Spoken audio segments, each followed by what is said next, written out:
Dear friends, your walk with God means everything to you. You know what He's done for you. Jesus bore the full weight of your sin at Calvary. He rose victorious so that you could walk in newness of life. And now His Holy Spirit lives within you, daily imparting joy, peace, correction, guidance. You feel you owe Him everything. And in many ways, you're right. But what happens when you sin against Him again? What happens when you feel you've disappointed the one who made you in love? In today's Bible teaching corner, I want to speak directly to that ache in your soul. If you've been haunted by the feeling that you've let God down, please listen closely. I believe Jesus wants to apply the healing balm of His Word today to your heart, right now.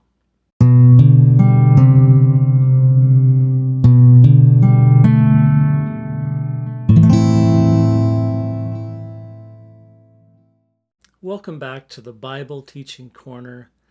I'm Reverend Darren. Some of you are hearing the accuser whisper, "How could you? Some Christian you are."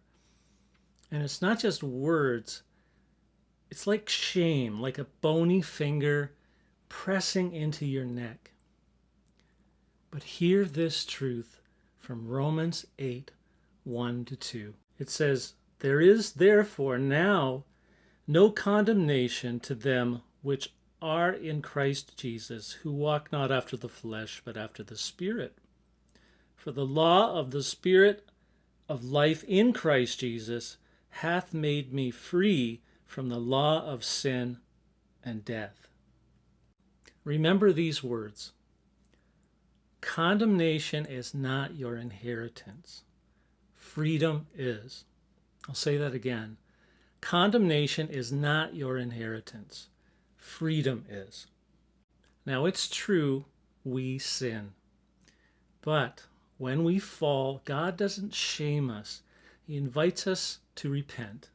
He waits like a father in Luke 15. When the prodigal son returned home broken, the father didn't rebuke him. He ran to him. He threw a robe on his back and a ring on his hand. And I hope you catch this. You are loved with a love this world simply doesn't understand. It's not based on performance. It's based on Christ. God already knows we don't fully grasp His love. We're used to human love, which often punishes, withholds, and holds grudges. But our Lord, He delights in mercy. John 3:17 says, "For God sent not His Son into the world to condemn the world, but that the world through Him might be saved."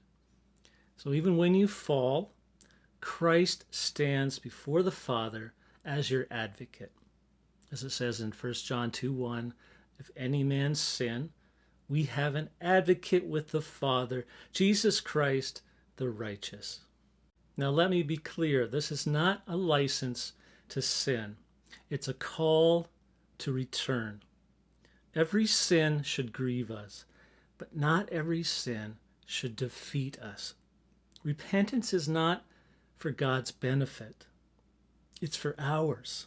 As Acts 3:19 says, "Repent ye therefore and be converted, that your sins may be blotted out when the times of refreshing shall come from the presence of the Lord." Repentance doesn't drag us backward. It refreshes and renews us.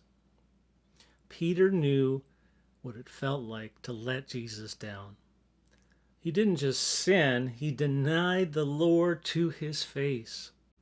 And Matthew 26 tells us he cursed and swore I know not the man. And then, of course, the rooster crowed, and Peter wept bitterly. But Jesus didn't cast him off. After the resurrection, Jesus restored Peter publicly. He didn't say, I told you so. He said, feed my sheep. John 21. Dear one, if Jesus can restore Peter, he can restore you and I. Even Paul, in his moment of weakness, heard these words from the Lord. My grace is sufficient for thee, for my strength is made perfect in weakness. 2 Corinthians 12:9. God doesn't discard broken vessels. He merely mends them. He fills them. He uses them. So what now? Well, Romans 12:2 reminds us, be ye transformed by the renewing of your mind. So guilt, shame, and self-hatred aren't part of the renewed mind.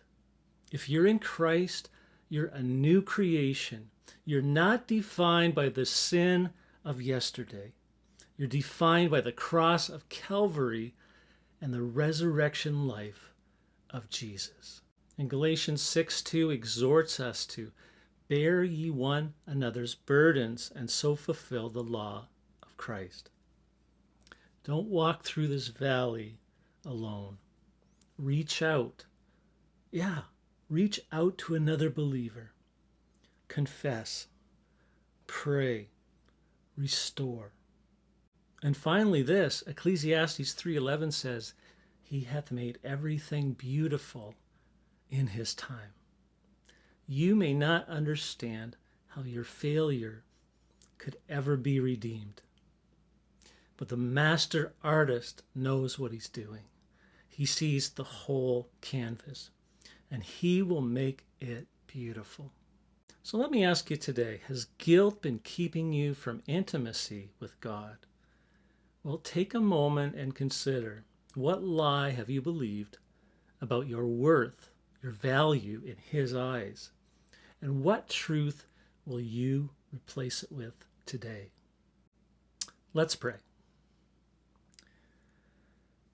Dear Heavenly Father, we come to you with humbled hearts today. Some of us feel weighed down by guilt.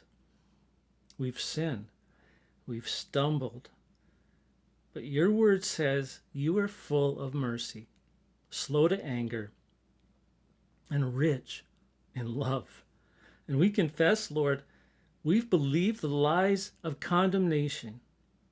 But today we stand on the truth of your word, that there is now no condemnation for those in Christ Jesus. Lord, cleanse us, renew us, refresh us, restore in us the joy of your salvation. Remind every child watching today that you have not abandoned them. You are for them. You are with them, and you are in them. And Lord, we speak against every voice of the enemy that says, you're finished. No, we are just getting started. You make all things new, Lord, and we say yes to the future you have for us. In Jesus' name, amen. Until next time, I'm Reverend Darren in the Bible Teaching Corner. God bless.